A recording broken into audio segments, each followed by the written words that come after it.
Some are from SCAN, SUE, also SITS Narhe, JSPM, and also NBN College. Okay, nice, fine. Okay, so for like guiding all of you on this important subject matter, especially how to attempt M1 and engineering mechanics exam. So we have invited your immediate senior. His name is, he has already joined. You must be able to see him.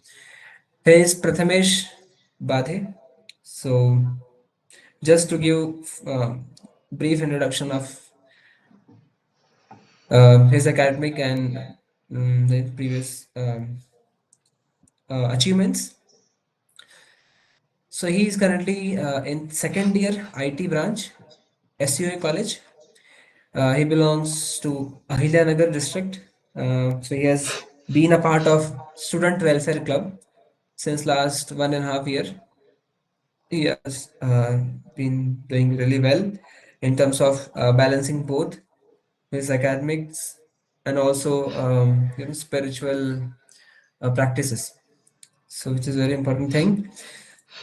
The most the most significant achievement which um, he could stand for in the last like in the first year of his engineering, he scored out of marks in engineering mechanics, so it's a really outstanding achievement. So I think it's a really adorable thing, so we are really appreciate his achievement. And also apart from mechanics, he also scored almost 60 plus marks, basically 95 90% plus in M1. So I guess he is a very good candidate to give this session. Also, he received appreciation certificate from HOD for scoring out of marks in mechanics. So apart from his regular academics, he also likes to participate, and also he has participated in events on AI in healthcare at IIT Bombay. His hobby is photography, so he is a photographer, part-time photographer, um, and likes to participate also in hackathons. Okay, so yeah, it's a pleasure to invite him to guide all of you on this, especially how to score well in mechanics and environment. Okay, so now the I'm handing over this session. So all the best, Prathamesh, and all the Yes. best all to all of you. Yeah, thank you. Okay. So as Ravi Bhaiya told more about me. So I am Prathamesh Bade from second year IT engineering student, and most of the things have Ravi Bhaiya told you. So no need to tell more. So let's get started to the point. Studies and exams. Just one Exams. second, Prathamesh, sorry. Like, just wanted to take poll from all of you. Like, should we take should we have this entire session in English or mix with Hindi and English? So let's take Yeah, poll sure, from participant itself. sure. What do you all think? How the session should be? Can we should it be in complete English, or you want mix of Hindis and English? Hindi, okay, okay, Hindi and English. Okay, fine, fine. Okay, but you can Yeah, continue in yeah, Hindi yeah. and English. Yeah. Thank you very much. Okay, okay.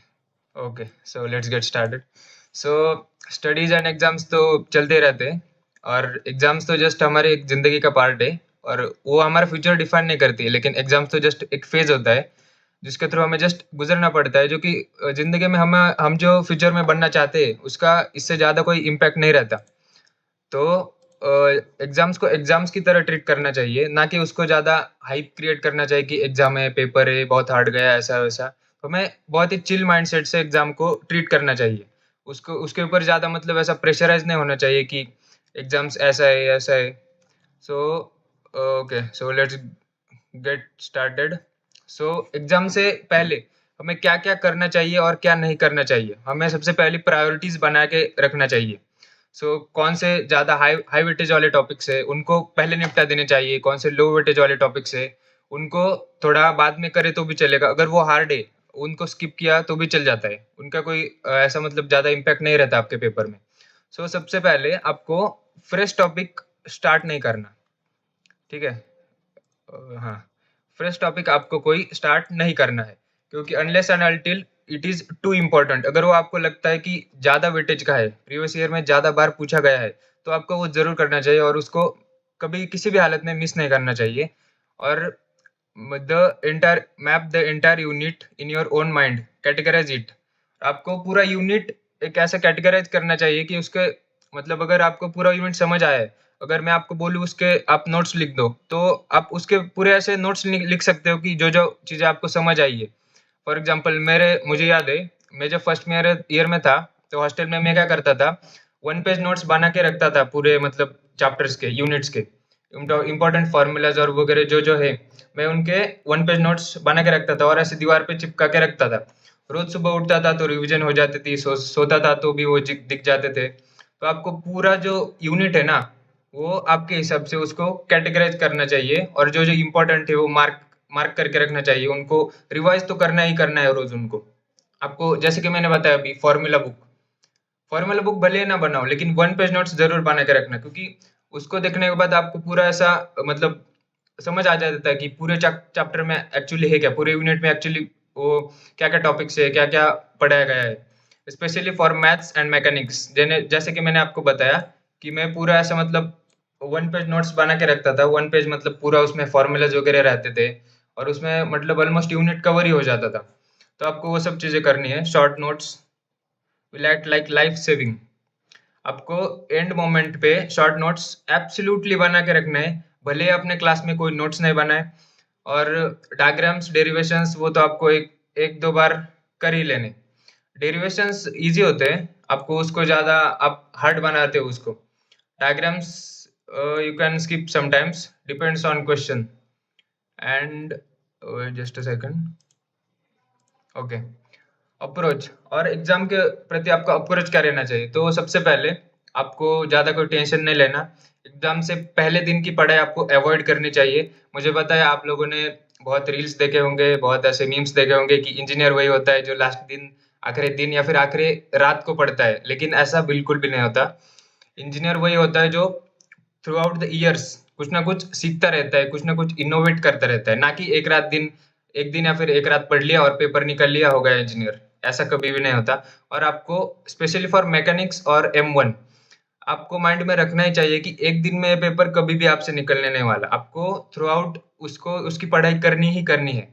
Specially जो high weightage topics है वो आपको करने ही करने at least, अगर अगर आपको वो निकलना ही है पेपर। तो सबसे पहले स्ट्रैटेजी फॉर M1। सो जैसे कि मैंने आपको पहले ही बताया था, 1 page formula revision notes per unit. Unit wise आपको एक-एक पेज लेना है। एक साइड में एक यूनिट के जो-जो फॉर्मूलेज़ है वो आपको लिख लेने हैं। कोई जो-जो मतलब इम्पोर्टेंट टॉपिक्स है उसको उसकी डेफिनेशंस वगैरह। उसके बाद सेकंड वाला मोस्ट इम्पोर्टेंट, आप कैलकुलेटर मोस्ट वाइज़ली यूज़ करना है आपको। जैसे कि आपका जो यूनिट है, यूनिट कौन-सा वाला ये? यूनिट 4 और यूनिट 5, ये आपके सबसे इम्पोर्टेंट यूनिट्स है, क्योंकि ये यूनिट्स आपको बहुत ज़्यादा हाई मार्क्स दे सकते हैं। क्योंकि आपको कुछ ही नहीं करना है यार, सिंपली कैलकुलेटर में डालना है, इक्वल टू लगाना है, सीधा आपको आंसर मिल जाता है। इसमें यूनिट 4 और यूनिट 5 में आपको जस्ट कैलकुलेटर यूज़ करने की स्किल आनी चाहिए बस। बाकी यूनिट 4-5 आपके हो गए। इसमें कोई दिमाग नहीं लगाना, लीनियर इक्वेशंस कैलकुलेटर से सॉल्व हो जाते हैं और वेक्टर्स वगैरह ये सब सब सब चीज़ें कैलकुलेटर में होती है, बस आपको उसको चलाना आना चाहिए।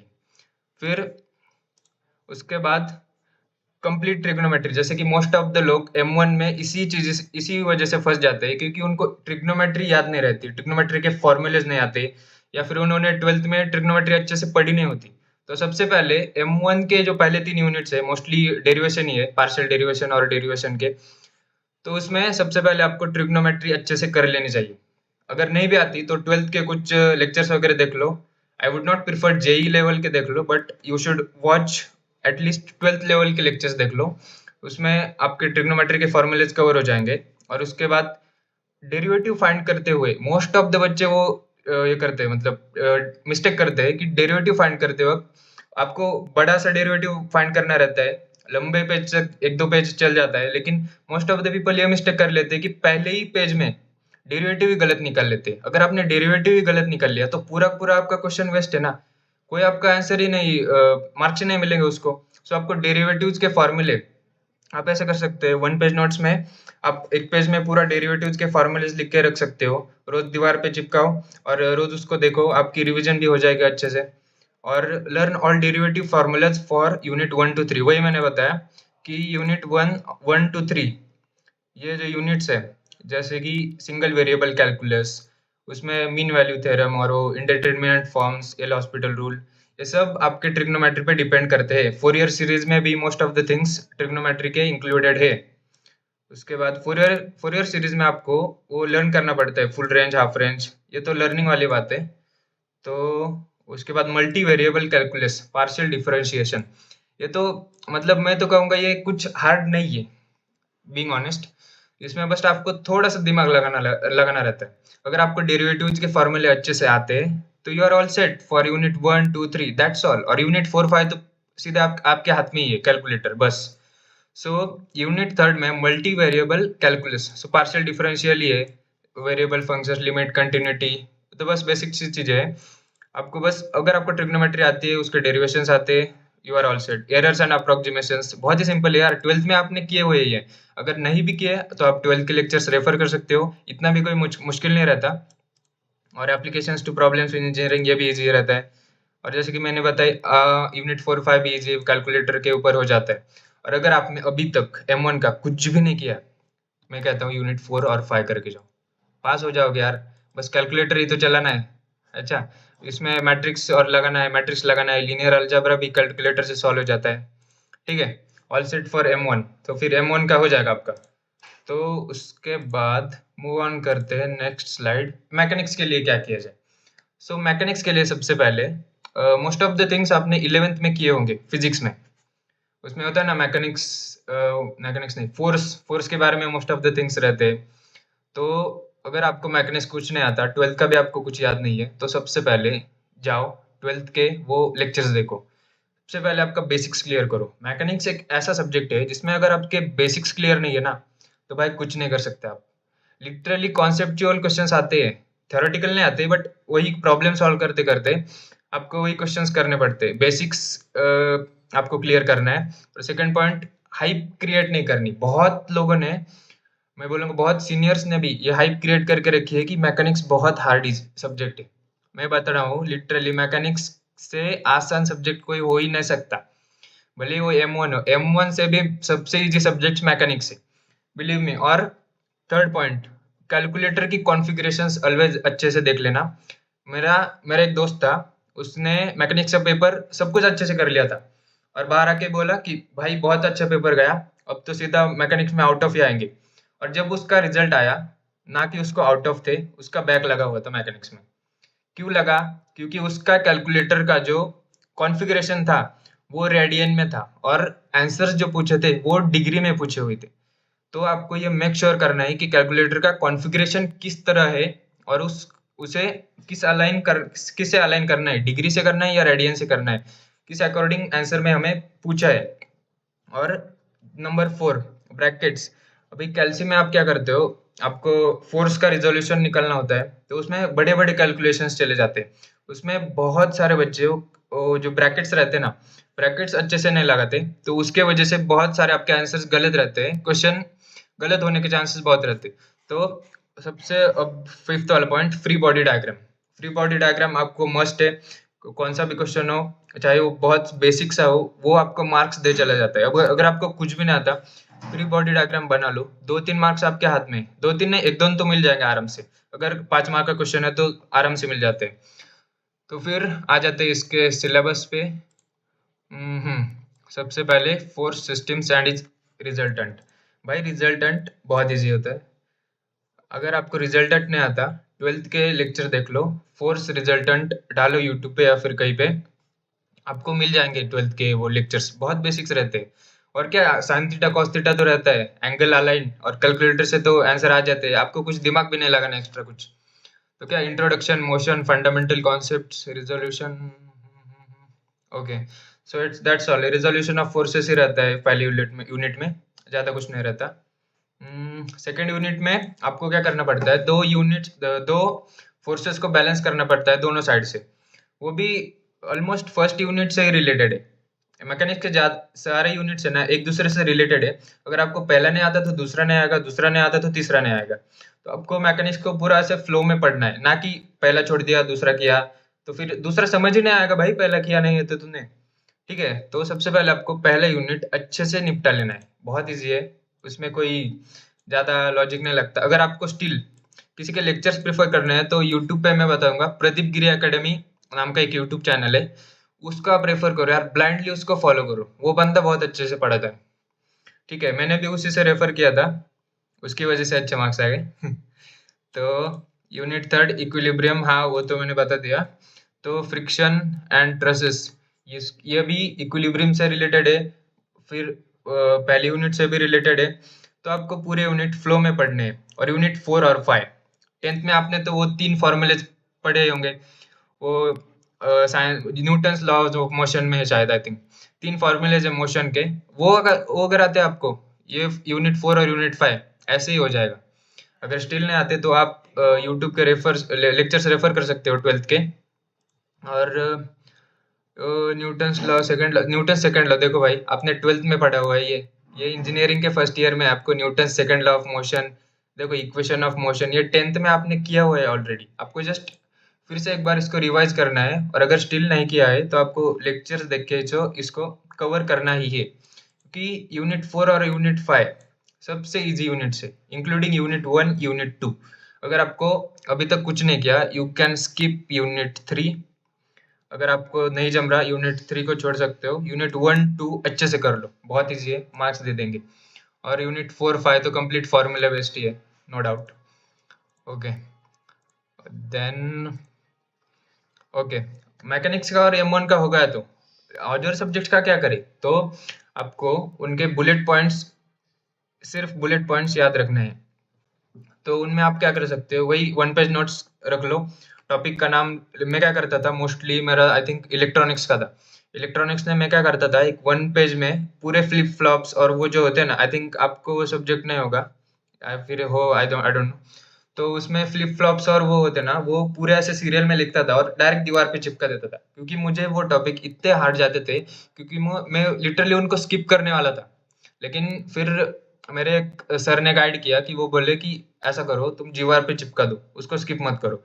वैसे ही रोज देखते देखते मेरा वो टॉपिक, मतलब मेरा बेस्ट टॉपिक हो गया।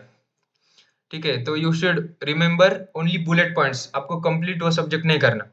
If tough to remember, make some acronyms. अगर आपको कुछ और टफ लग रहा है तो आप कुछ ऐसे रिलेट कर सकते हो, कुछ इमेजिन कर सकते हो। देखो, imagination is the best power to learn anything. मैं कोई भी चीज सीखता हूँ ना तो उसको इमेजिन करता हूँ सबसे पहले। इमेजिनेशन करने से हमको रिलेट हो जाता है, करे हाँ ये याद था, ऐसे ऐसे हुआ था, वो ऐसे है। तो imagination is the best power, you should try imagining things more. और schematic diagrams, divide the diagram into many components. अभी डायग्राम में भी ना फोर्स रहता है, ऑब्जेक्ट रहता है, वो फिर डिफरेंट डिफरेंट डायग्राम्स रहते हैं। तो आपको उसको सबसे पहले डिवाइड करना है और फिर अच्छे से उन सबको अरेंज करके एक प्रॉपर डायग्राम बनानी। डायग्राम को बहुत ज्यादा मार्क्स रहते हैं पेपर में as compared to theory. Okay, कभी कभी चेक करने वाला आपकी थेरी नहीं पढ़ता, अगर डायग्राम अच्छी है मार्क्स मिल जाते हैं। मोस्टली क्या करते हैं, डायग्राम देखते हैं और आखिरी वाला आंसर सही है या नहीं वो देखते हैं, अगर सही है हो जाता है। और एक बात, जब आप पेपर में होते हो, आखिरी में आप क्या करते हो, इन्विजिलेटर तो उसका चल रहा था, कुछ कुछ तो चल रहा होता है।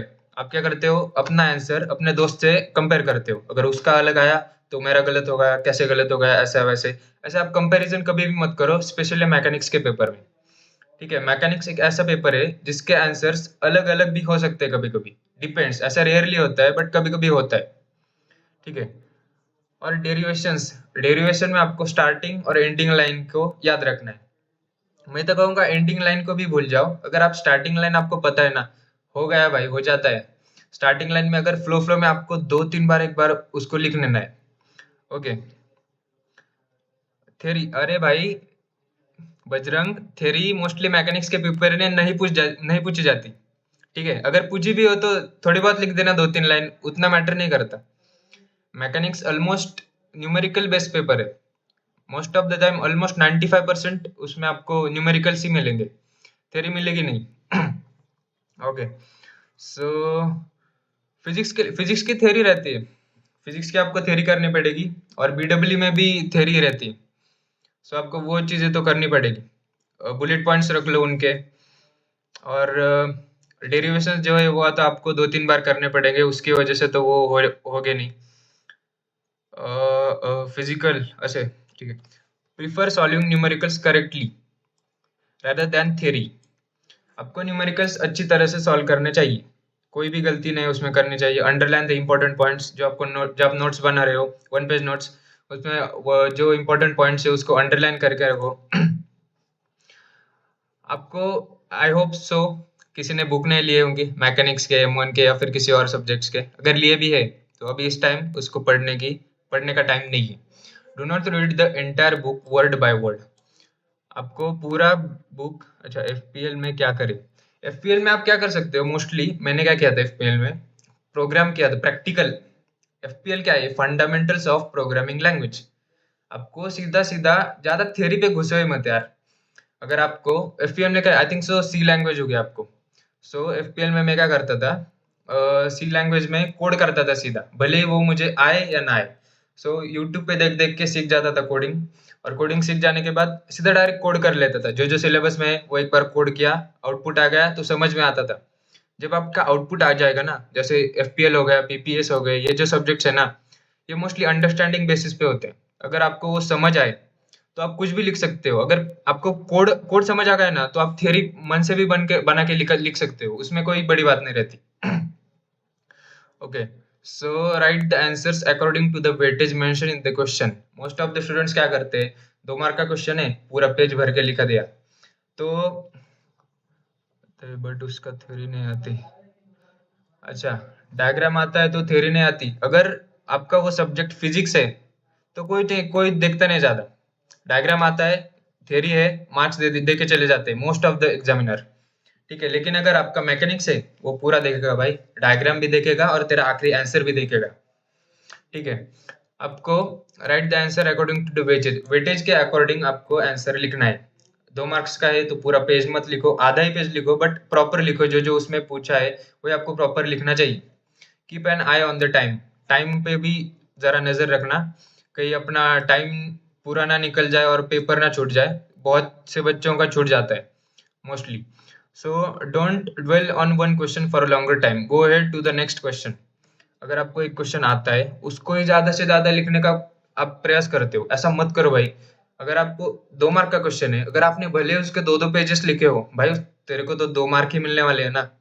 ऐसा नहीं कि तूने 2 मार्क के क्वेश्चन के लिए 2 पेजेस लिख दे तो एग्जामिनर खुश हो के हाँ ले ले, तेरे को 10 मार्क ले ले, ऐसा तो नहीं करने का करेगा ना वो। 2 मार्क्स से मिलने वाले तो उसके अकॉर्डिंग ही लिखो, और प्रॉपर लिखो, थोड़ा लिखो बट प्रॉपर लिखो। Select the right set of questions to solve. जब सबसे पहले आपके पास पेपर आता है ना, तो आपको क्या करना है, पेंसिल लेनी है, जो जो आता है उसे जस्ट हल्की से टिक मार्क करके रख लो। टिक मार्क करके आपको सिर्फ वही अटेम्प्ट करने हैं सबसे पहले। उसमें आपको कॉन्फिडेंस मिल जाएगा कि अरे हाँ, हमें ये आता है, ये आता है। और उस कॉन्फिडेंस से जो जो क्वेश्चंस नहीं भी आते आपको, उसमें भी आपको कॉन्फिडेंस आ जाएगा कि उससे आपको क्लू मिल सकते हैं। जो क्वेश्चंस आपको आते हैं ना, उसमें कुछ क्लूज छुपे हुए रहते हैं। अगर उसको आपने ढूंढ लिया तो आपको जो नहीं आते क्वेश्चंस, वो भी आप कभी कभी कर सकते हो वो भी क्वेश्चंस। सो आपको सबसे पहले जो आते हैं वो अटेम्प्ट करने हैं, और वेटेज वाइज प्रॉपर तरीके से लिखना है। और हाँ, आपको मार्जिन्स, कभी भी पेपर को लाइन मारते मत बैठो यार, टाइम वेस्ट हो जाता है बहुत। जब आपको सबसे पहले पेपर सीधा लिखने चालू करना है, पहले क्वेश्चन से जैसा आता है वैसे सीधा लिखना शुरू कर दो। अगर आप लाइन मारते बैठोगे पेपर पे पूरा ऐसे मार्जिन और ऐसा 12th की तरह, आपको भाई टाइम वेस्ट हो जाएगा आपका। ठीक है, जब आपका पूरा का पूरा पेपर हो जाएगा ना, तब आप लाइन मारते रहना। ठीक है, आपके पास टाइम है तो आप कर सकते हो, लेकिन सबसे पहले मैं प्रेफर करूंगा कि आप आपका पेपर कवर करो, उसके बाद डिजाइनिंग वगैरह आप कर सकते हो। ठीक है, moving on to next thing.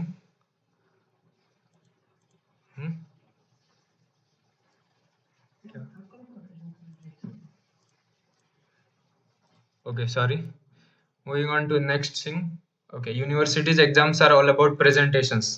Presentation आप करो, लेकिन स्पेसिफिकली उतना ही करो। फुल बिल मत बनाने बैठना वहाँ पे, क्योंकि एग्जामिनर ऐसा नहीं कि अरे वाह इसने फुल बना दिए, चलो 2-4 मार्क रख लो इसे, ऐसा तो कोई करने वाला नहीं भाई। जो उसका एक्सपेक्टेशन है वही उसको चाहिए, और आप भी वही उतना ही लिखो। ठीक है, ज़्यादा कुछ डिजाइनिंग करने की ज़रूरत नहीं है। अगर आपको पेपर कवरेज के बाद आपको लास्ट में टाइम मिला, तो you can make your paper present well. Then next, okay, sorry. Hmm. Some tips for how to write. Okay, सबसे पहले अंडरलाइन। ये सारी चीजें पेपर होने के बाद करनी है, ठीक है, टाइम वेस्ट हो जाएगा भाई। ठीक है, underline the headlines. For numerical, make a box around the final answer. हाँ, ये आप लिखते लिखते कर सकते हो। फॉर एग्जाम्पल मैकेनिक्स का क्वेश्चन है, आपका पूरा का पूरा आंसर आ गया, और लास्ट में फॉर एग्जाम्पल आंसर आया 3.1, सीधा लिखते लिखते पेन से उसको स्क्वायर कर दो, बस छोड़ दो, ज्यादा कुछ उसको टाइम देना नहीं है। ठीक है, write answers only to the point, don't elongate unless it is of bigger weightage. मैंने बता दिया आपको ये point. Diagrams on full page. Okay, depends, अगर आपका फ्री बॉडी डायग्राम है कोई, और वो अगर कोई ज्यादा वेटेज है, तो आप एक काम कर सकते हो, आधा पेज उसको डायग्राम को दे दो, और अच्छा डायग्राम निकाल लेना भाई। ठीक है, ज्यादा मार्क्स आपको डायग्राम को मिलेंगे, ये गारंटी। ठीक है, new answer on fresh page, her question fresh page पे चालू करना। ठीक है, ऐसा नहीं कि पहला हो गया, दूसरा उसी में, तीसरा उसी में, ऐसा कभी मत करना। भले ही आंसर छोटा हो, लेकिन न्यू पेज पे हर क्वेश्चन का आंसर आपको लिखना है। फॉर सब आंसर्स शो ड्राइंग एरो। जो एरोज वगैरह होंगे ना सब आंसर्स को, आप एरो करके, फॉर एग्जांपल फर्स्ट का ए का आंसर है, तो आप लिख सकते हो क्वेश्चन नंबर 1, उसके आगे ए, उसके नीचे ए, और उसके नीचे एक एरो करके आप लिख सकते हो। और अगर आपका आंसर नेक्स्ट पेज पे जा रहा है, तो आप नीचे साइड के कॉर्नर कॉर्नर में लिख सकते हो PTO, प्लीज टर्न ओवर। ठीक है, moving on to next. Question शुरू करने से पहले क्वेश्चन पेपर अच्छे से देख लो। इंस्ट्रक्शंस कभी कभी वैरी हो जाते हैं, चेंज हो जाते हैं। आपको इंस्ट्रक्शंस अच्छी तरह से रीड करने हैं, उसमें क्या क्या लिखा है, क्वेश्चन नंबर 1 और 2 लिखा है या 3 और 4 लिखा है, क्या क्या अटेम्प्ट करने हैं, क्या मार्किंग स्ट्रेटेजी है। Okay, so you have to read the question paper carefully before attempting it. During the exam आपको अननेसेसरी टॉकिंग अवॉइड करनी है। आप एग्जाम हॉल में जाते जाते ही अपने दोस्त से पूछोगे, अरे भाई क्या क्या पढ़ाई की, तेरी क्या पढ़ाई हुई, मेरा ये हुआ, मेरा ये नहीं हुआ।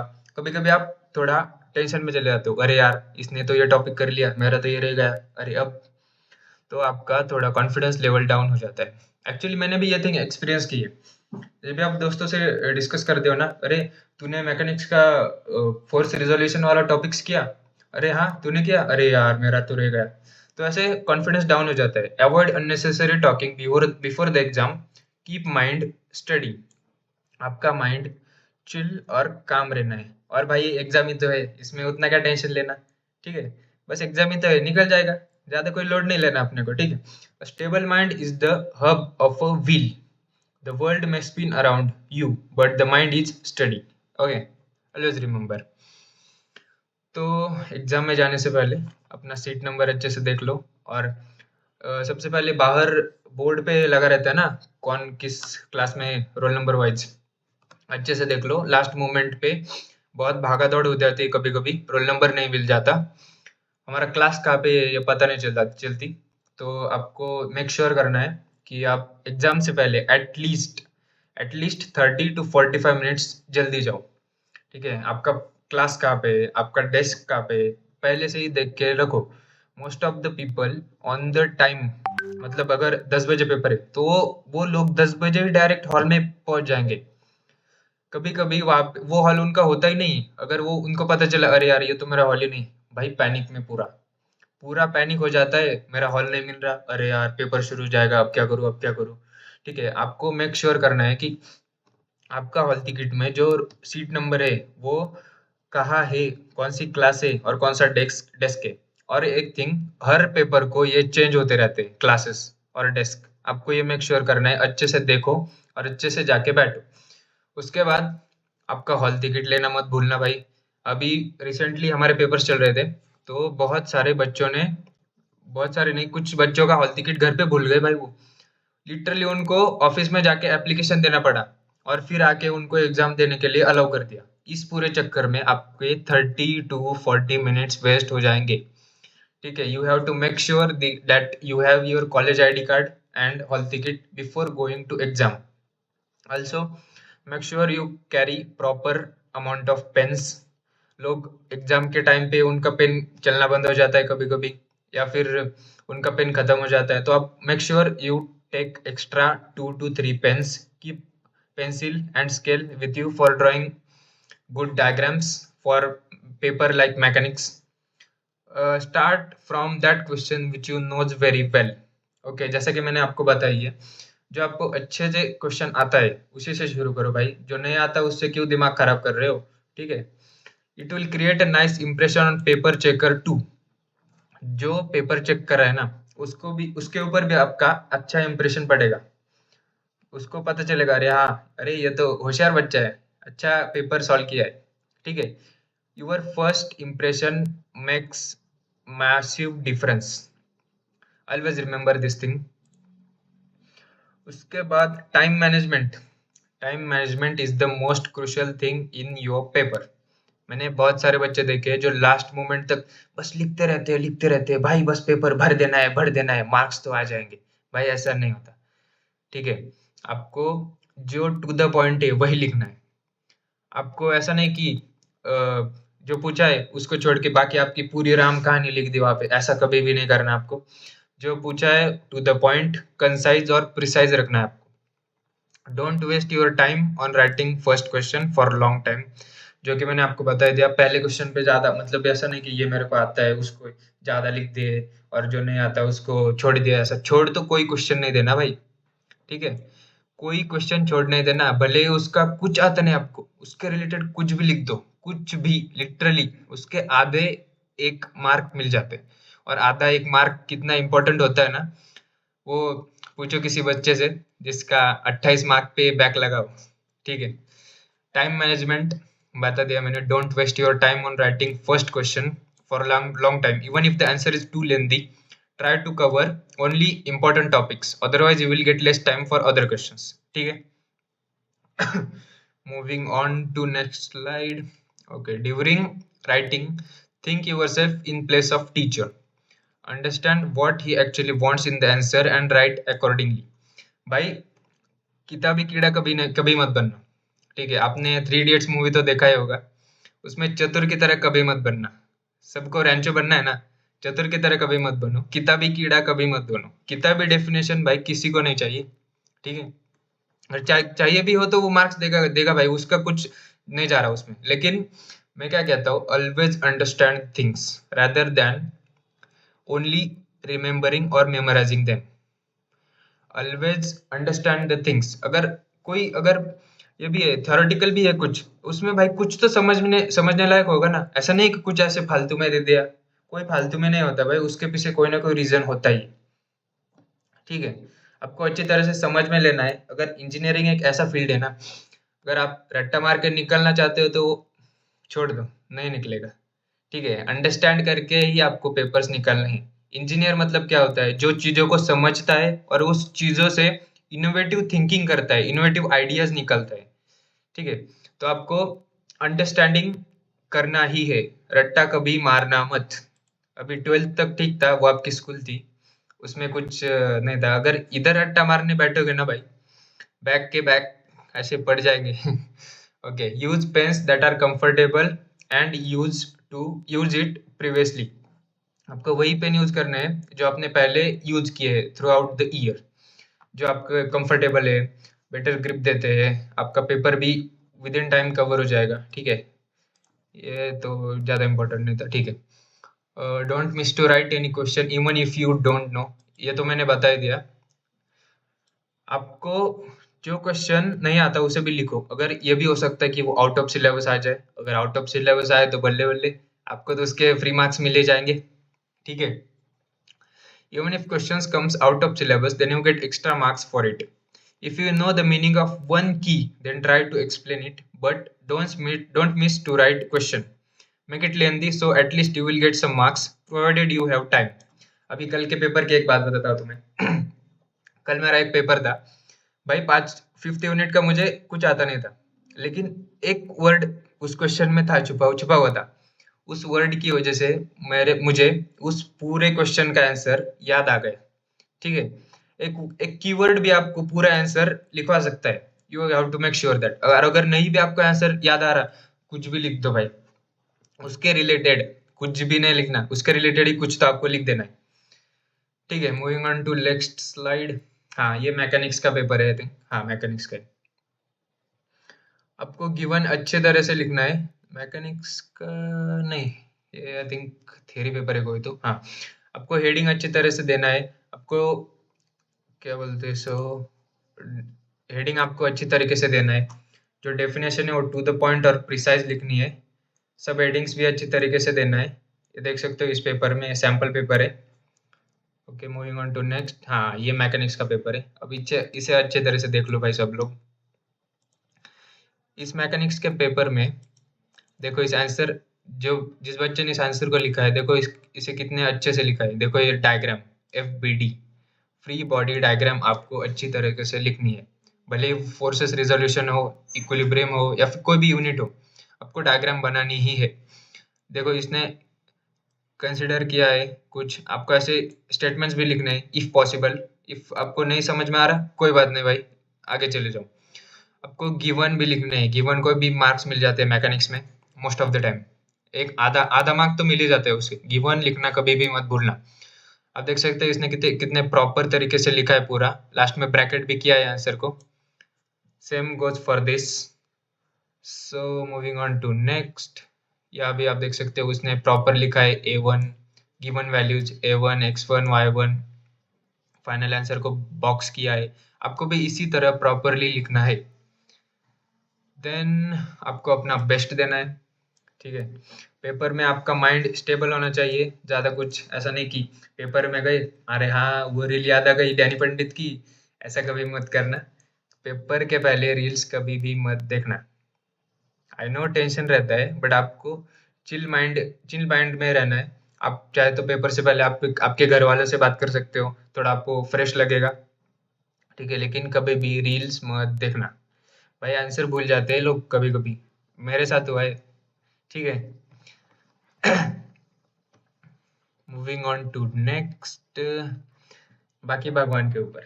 ठीक है, आपने जो भी पढ़ाई की है, ठीक है, अब से शुरू करेंगे तो चलेगा क्या भाई? अरे जरूर बजरंग भाई, भाई तू अब से शुरू कर, अभी से शुरू कर, बहुत अच्छे मार्क्स आ जाएंगे, बिलीव मी। इंजीनियरिंग का फर्स्ट ईयर भाई इतना भी कुछ हार्ड नहीं है। ठीक है, मैकेनिक्स और M1 क्या भाई, बोलने की चीज है, लगती बड़े बड़े बहुत हार्ड होगा, ऐसा वैसा हाइप बना के रखते हैं लोग, कुछ हार्ड नहीं है। ठीक है, बिलीव मी, अगर आपने प्रॉपर कर दिया, बहुत इजी। मैकेनिक्स तो ऐसे ही फाड़ दोगे यार, मैकेनिक्स में कुछ ही नहीं। ठीक है, अगर आप जस्ट लेक्चर देख के 12th के बेसिक्स क्लियर कर लो, बस हो जाता है। MCQ इन मैकेनिक्स, भाई MCQ के लिए आपको क्या करना पड़ता है? MCQ भी वो जनरली इजी रखते हैं मैकेनिक्स के, मोस्टली थियरी आते हैं आई थिंक सो MCQs। सो आपको थियरी पढ़ के जानी है, ज़्यादा उसमें कुछ टाइम मत लगा दो। थोड़ी ऊपर ऊपर से देख ले मैकेनिक्स की थियरी, इक्विलिब्रियम क्या होता है, उसमें फोर्सेस कैसे बैलेंस होते जाते हैं। हमारे मैकेनिक्स के पेपर में एक क्वेश्चन आया था, to forces are there, F1 की वैल्यू दी थी शायद 20 न्यूटन, और F2 की वैल्यू दी थी, नहीं F2 की वैल्यू नहीं दी थी, और बताया था कि these two forces are in equilibrium, find the value of F2, और F1 की वैल्यू दी थी 20 न्यूटन। हाँ, वही कुछ आसपास होगी।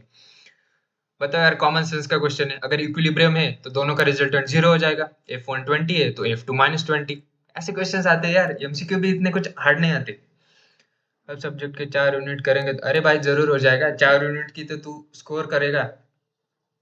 ठीक है, पासिंग के लिए मिनिमम 2 to 3 यूनिट्स आपको करने। M1 का बता दिया मैंने पासिंग के लिए। ठीक है। M1 के आपको ये यूनिट्स कभी भी नहीं छोड़ने, ये आपके हाथ के यूनिट्स है। कैलकुलेटर में सिंपल हो जाते, बस मैट्रिक्स डालो, उसके थोड़े बहुत ऑपरेशंस रहते, कर डालो भाई। और अगर आपको कुछ भी दिमाग खुद का लगाना नहीं है, भले ही वो M1 हो, मैकेनिक्स में हो, आपको कैलकुलेटर यूज करना ही है। भले आपको लगता होगा 4 टू जा 8 है, भाई नहीं, कैलकुलेटर में ये डाल के देखना, कभी कभी दिमाग दिमाग में भी गलतियां हो जाती है। ठीक है। फिर उसके बाद मैकेनिक्स के पहले 2 यूनिट्स कर डालो, मार्क्स दे जाएंगे आपको फ्री के। और अगर 2 यूनिट्स, ठीक है, अगर आपको 4 5 भी नहीं आते ना ज्यादा, 1 2 कर लो। 1 2 बहुत इजी है 4 5 से। यूनिट 1 यूनिट 2 बहुत इजी है भाई।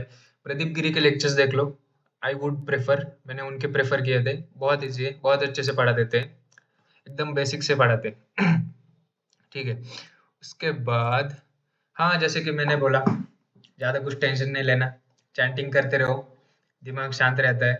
हर रोज चैंटिंग कर रहे हो सब लोग, आई होप सो। ठीक है। चैंटिंग करने से दिमाग में ऐसा प्रेशराइज कभी फील नहीं होता, ऐसा क्रिएटिव माइंड रहता है, कभी कभी आंसर्स हम बना भी सकते हैं। ठीक है, आपको चैंटिंग कभी भी नहीं छोड़नी। Moving on to next, be fearless. अगर आप एग्जाम में डर गए, आपको पता है ना, वो जो डर गया वो मर गया। ठीक है। अगर आप डर गए, कुछ नहीं होने वाला, कभी भी किसी भी चीज से डरना नहीं है। अगर आप डर गए, आपको आंसर लिखना नहीं आएगा, आप दिमाग में, अरे यार मार्क्स कम आएंगे, बैक लगेगा, घर वाले डांटेंगे, ऐसा वैसा वैसा ऐसा, फैमिली में चर्चा होगी, भाई छोड़ दो, ओवर थिंकिंग भी छोड़ दो। ठीक है। आपको कभी भी ओवर थिंक नहीं करना किसी की चीज बारे में। अगर आप फियर करोगे उस चीज के लिए, भाई जितना आता है आपको, जितना आपको मिलने वाला है, उसका भी आप उससे भी आपको कम मार्क्स मिल मिल जाएंगे। ठीक है। आपको फियरलेस रहना है, किसी भी चीज से डरना नहीं, भले ही वो कोई क्वेश्चन हो या फिर कोई सब्जेक्ट हो। ठीक है। कोई क्वेश्चन हो तो आप नीचे मैसेज में डाल सकते हो। मेरे कुछ पर्सनल एडवाइसेस है आप सबके लिए। जैसे आप एग्जाम हॉल में जाते हो, पेपर लिखते हो, पेपर हो जाता है, देते हो, आपको एक चीज मेक श्योर करनी है कि जो इन्विजिलेटर होता है, उससे भाई अच्छे से बर्ताव करो। ठीक है। उससे ऐसा नहीं कि वहां पे लड़ना है, कोई उल्टा सीधा बोल दिया, भाई वो, लिटरली बता रहा हूँ, आप पे कॉपी केस भी कर सकता है। पता है मुझे, कोई ऐसे इन्विजिलेटर्स भी है, थोड़े रहते हैं सर्किले, उनके आपको कभी भी मुंह नहीं लगना। आपको अपना पेपर लिखना है और आपका अपना देखना है। ठीक है। उनके साथ आपको अच्छा बिहेवियर रखना है। ठीक है। और आपको टेंशन हो सकता है पेपर में, भाई वाटर बॉटल साथ में लेके जाओ, पानी पी लो, दिमाग में मोस्ट ऑफ द वाटर ही रहता है। अगर आप पानी पी लोगे ना, थोड़ा अच्छा फील होगा। ठीक है। और इतना भी ज्यादा पानी नहीं पीना कि आपको वॉशरूम जाने की जरूरत पड़े पेपर में ही। और मेक श्योर पेपर में वॉशरूम के लिए छोड़ते नहीं। ठीक है। ज्यादा पानी इतना भी नहीं पीना, थोड़ा सिप ऑफ वाटर ले सकते हो आप। ओके, सो लास्ट में हम क्वेश्चंस ले लेंगे। पेपर होने के बाद लास्ट में चेक करना पेपर। ठीक है। लास्ट में आपको देखना ही, अरे हाँ, इसका आंसर, ए का आंसर ये है, ऐसा नहीं कि ए के आंसर को सी मार्क कर दिया, जीरो, उसके आपको कोई मार्क्स नहीं मिलेंगे। You have to make sure that whichever paper number you have wrote the right answer according to that question. Okay. So आपको चिल रहना है, ठंडे दिमाग से पेपर लिखना है, ज्यादा कुछ हार्ड नहीं है, कुछ नहीं है फर्स्ट ईयर। असली जिंदगी तो सेकंड ईयर में शुरू होती है, जब आपके अपने अपने ब्रांच के सब्जेक्ट आते हैं ना, आप फोड़ देते हो यार सेकंड ईयर से ही। फर्स्ट ईयर में भी इतना कुछ हार्ड नहीं रहता, सब कुछ बेसिक से रहता है। ठीक है। और उसके बाद आपको अगर कुछ और एडवाइस चाहिए तो आप मुझे कॉल या फिर मैसेज कर सकते हो, या फिर हमारे SWC क्लब में भी आ सकते हो, मैं यहाँ पे अवेलेबल रहूंगा। और सबसे इम्पोर्टेंट थिंग, अपने स्लीप को कभी भी सेक्रीफाइस मत करना। आपको उतना स्लीप लेना ही है जितना आपको ज़रूरत है। ठीक है। Minimum 6 hours, maximum 8 hours. ठीक है। जितना अच्छा स्लीप लोगे आप, उतना अच्छा आपका दिमाग परफॉर्म करेगा। ठीक है। कभी भी रात भर पढ़ाई मत करो, कभी भी, इसके कॉन्सिक्वेंसेस बहुत खराब होते हैं। आई होप किसी ने अभी तक ये नहीं किए होंगे, एक्सपीरियंस नहीं किए होंगे, बट मैंने एक बार किए है। लिटरली दिमाग ब्लैंक हो जाता है यार। कभी भी एक रात पहले पढ़ाई करना लिटरली बहुत खतरनाक चीज हो सकती है। और अगर मैकेनिक्स और एम1 का पेपर हो, एक रात पहले छोड़ ही दो भाई। ठीक है। Okay, I will come to your questions. Chemistry का क्या स्ट्रेटेजी? केमिस्ट्री में भाई क्या करो, रिएक्शंस लिख लो, जो जो रिएक्शंस है तुम्हारे सिलेबस में, एक पेपर पे लिख लो। जो आपको नहीं आते और हार्ड लगते, तो उनको लिख के उनको रिवाइज करते ही रहना आपको। नो ऑप्शन, डेली उनको रिवाइज करते चलो। अब आपको आई थिंक 12th को आपका एग्जाम है। सो 10-12 दिन में, आप 10-12 दिन भी अगर आप उनको रोज देखते रहोगे, हो जाएगा भाई। इतना कुछ हार्ड नहीं है, केमिस्ट्री भी क्या, बहुत इजी है। Don't take tension. और अगर केमिस्ट्री भी आपको हार्ड जा रही है ना, तो एक काम करो, उनके प्रीवियस ईयर पेपर्स देखो। अगर आप सबके पास I hope previous year papers होंगे, अगर नहीं भी हो तो मुझे मुझे मैसेज कर देना। I will give you out the previous year papers. Okay, so last minute पे कभी भी M1 और मैकेनिक्स मत पढ़ना भाई, बहुत गंदी तरीके से फंसोगे। ठीक है। B double E okay. भाई बी डबल ई, अगर आपने 12th किया है ना फिजिक्स, हो जाता है बी भी। उसमें भी सिंपल फॉर्मूलेज ही रहते हैं, फॉर्मूलेज, इलेक्ट्रोमैग्नेटिज्म और वो बाकी, नॉट अ बिग डील। या रवि भैया have sent my number in the chat, you can refer that. कुछ भी डाउट हो तो कॉल कर देना या फिर मैसेज कर देना। और अगर आपको मिलना है तो आप SWC क्लब में आ सकते हो, यहाँ पे मैं अवेलेबल रहूंगा। आने से पहले एक बार टेक्स्ट कर देना। सो मैं यहाँ पे अवेलेबल कभी कभी होता हूँ, कभी नहीं होता हूँ। BXE भाई वही स्ट्रेटेजी है, सब्जेक्ट कौन से भी रख लो, स्ट्रेटेजी वही है। आपको 1 पेज नोट्स बनाने हैं, जो इंपॉर्टेंट है वो फिल्टर आउट कर दो, जो हाई वेटेज है उनको रख लो, सॉर्टेड। ज्यादा कुछ हार्ड नहीं रहता यार। इंजीनियरिंग ऐसे ही हो जाती है, और जिनको पास होना है ना, वो बस हाई वेटेज करके जाओ, हो जाता है। और एक लास्ट एडवाइस, इस ईयर में कभी भी बैक लगने मत देना। बहुत गंदी हालत हो जाती है सेकंड ईयर में, झेल नहीं पाओगे सेकंड ईयर को और बैक वाले सब्जेक्ट्स को। मेरे कुछ दोस्त थे भाई, लिटरली वो स्ट्रगल कर रहे हैं भाई, सेकंड ईयर का करूँ या फर्स्ट ईयर के करूँ। ठीक है, वो बहुत ये हो जाता है, डिफिकल्ट हो जाता है कवर करने के लिए। तो फिर वी वांट टू नेक्स्ट। या that's all from my side. Any questions हो तो आप पूछ सकते हो, चैट सेक्शन में कोई क्वेश्चंस हो तो पूछ सकते हो। एफपीएल के लिए मैंने बता दिया ना। मैं क्या करता था, कोड करता था। कोड करने के बाद उसमें क्या लॉजिक लगा है, उसका आउटपुट कैसे आया है, उस तरीके से मुझे जब जब कोड समझ में आता था ना, उसकी तरह मैं कोड को थ्योरी में कन्वर्ट कर सकता हूँ। भाई मैंने, कोई भी कर सकता है। कोड में जो जो समझा है आपको, बस वो थ्योरी में तो लिखना है, क्या है एफपीएल, बस इतना ही तो है एफपीएल। ठीक है, कुछ हार्ड नहीं होता। क्या होता है उसमें, बस सी लैंग्वेज होता है। आप कोडिंग करके देखो, आपके लैपटॉप में VS कोड डाउनलोड करो और उसमें कोडिंग करके देख लो, क्या होता है उसमें। बस एक फॉर्मेट तो होता है, हैशटैग इंक्लूड stdio.h और int main, और बस flow, that's all. Return int 0 BXC में। Okay, just a second. Okay, BXC में एक चैनल है, सीधा वन शॉट्स होते हैं उसमें, HK official, you can refer that. BXC में थ्योरी ज्यादा आता है या न्यूमेरिकल? BXC में 70% थ्योरी और 30% न्यूमेरिकल आते हैं। BXC में numerical, if you skip the numericals then also it is okay, you can pass. But if you have to score well in BXC, you must do numericals plus theory. theory भी इतनी कोई hard नहीं है भाई। 12th का physics आता है, हो जाता है। उसमें का सेमीकंडक्टर्स वगैरह होता है, पीएन जंक्शन, दैट्स ऑल।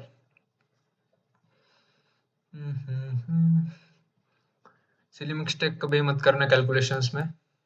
ठीक है, अच्छी तरीके से कैलकुलेशंस करना, कैलकुलेटर अच्छी तरीके से यूज करना। Most of the people calculator में ही फंस जाते हैं भाई। तुम्हारे हाथ में कैलकुलेटर है, बटन से अच्छे से दबाओ। कोई 2 दबाता है, गलती से 3 दब जाता है, और एग्जाम में टेंशन रहता है हमें, क्वेश्चन जल्दी से सॉल्व करूँ, जल्दी से सॉल्व करूँ, वो गलत हो जाता है। ठीक है, you have to make sure आप कॉन्शियसली कैलकुलेटर यूज करना, ठीक है। Calculator is your best friend in these exams, ठीक है। कैलकुलेटर अच्छे से तरीके से यूज करो। Make sure which button are you pressing and what output are you getting. अगर आपको टाइम बचता है, स्पेशली मैकेनिक्स, आप पूरे कैलकुलेशन एक बार करके देख सकते हो अगर टाइम मिला तो, ठीक है। 5 मार्क्स या फिर 8 मार्क्स के क्वेश्चन है तो गिवन लिख दो। अगर उसमें कोई डायग्राम भी नहीं है, भाई डायग्राम बना लो। अगर उसमें उसमें कहा गया है कि एक स्टोन है, वो ऊपर फेंका, उसकी ये स्पीड है, नीचे आने के बाद क्या स्पीड होगी, स्टोन बना लो। वहाँ पे स्टोन बना लो, एक एरो दिखा लो, उसकी क्या स्पीड है वो लिख दो। ऊपर से ऊपर एक स्टोन बना लो, उसकी नीचे डायरेक्शन कर लो, उसकी क्या स्पीड होगी, क्वेश्चन मार्क लगा दो। ऐसे डायग्राम बनाते रहो, गिवन लिखो, और अगर आता है तो सॉल्व कर दो। अगर नहीं भी आता, भाई आधा 1 मार्क मिल जाएगा डायग्राम को, ठीक है।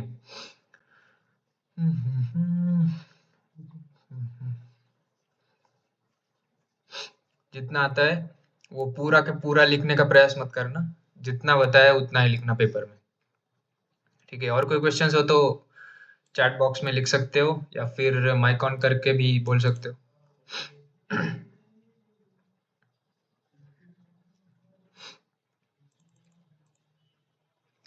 चैंटिंग करना भाई सब लोग, दिमाग अच्छी तरीके से शांत रहता है।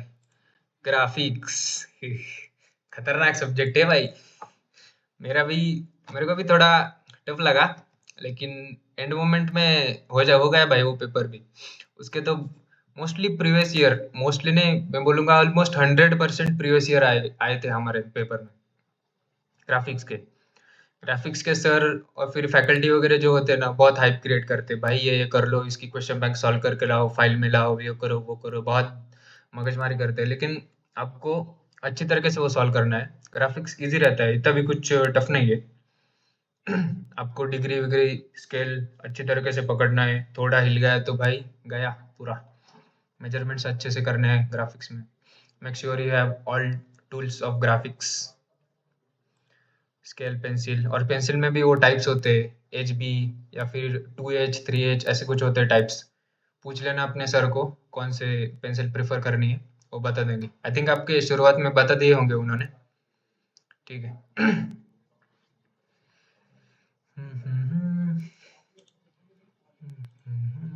क्या बचा है अभी?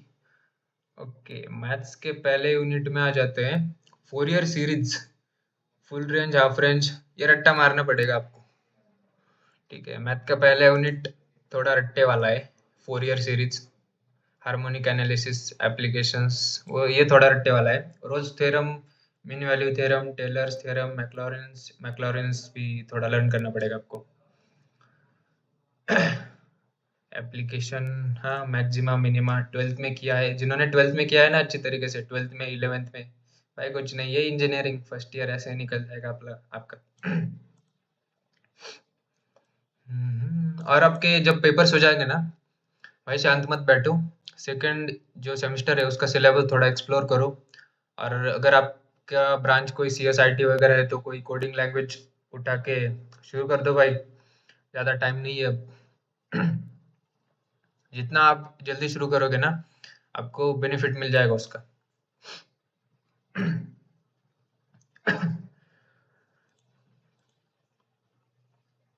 Any doubts? You can post it out in chat box or unmute yourself.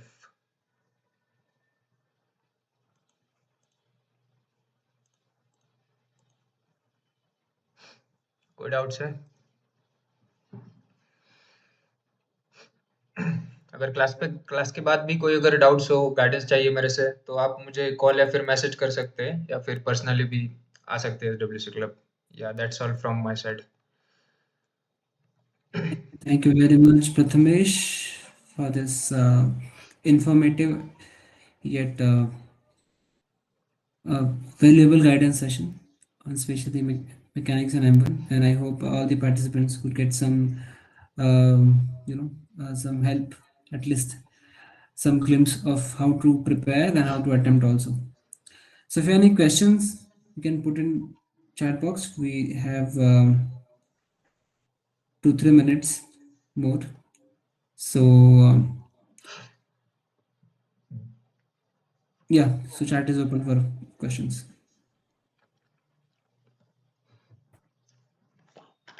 या अगर किसी को पूछना है तो you can switch on the mic and continue.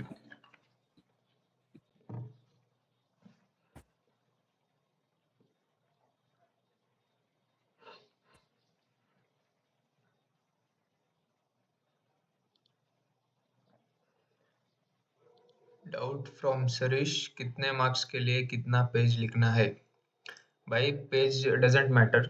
अगर आपका 2 मार्क्स के तो एटलीस्ट आधा पेज लिख दो, और अगर उससे कम में भी अगर पूरे पॉइंट्स फिट हो रहे, कोई बात नहीं, मिल जाते हैं आपको मार्क्स। ये आपकी 12th नहीं है, या आपका 10th नहीं है कि भर भर के लिख दोगे तो भर भर के मार्क्स आ जाएंगे। ऐसा बिल्कुल नहीं है, टू द पॉइंट रखना है, प्रिसाइज रखना है, उतने मार्क्स मिल जाएंगे आपको। अगर 5 मार्क्स का है, ट्राई करो एक पेज में भर दो उसको।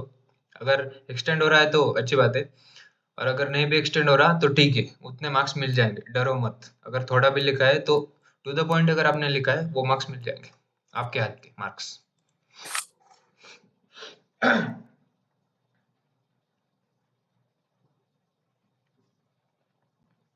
या अगर सारे पॉइंट्स कवर हो रहे हैं तो सारे पॉइंट्स कवर होने के बाद भी अगर length of your answer is less तो टेंशन लेने की ज़रूरत नहीं है, आपको मार्क्स मिल जाएंगे, right? Yes, thank you. Any other questions please?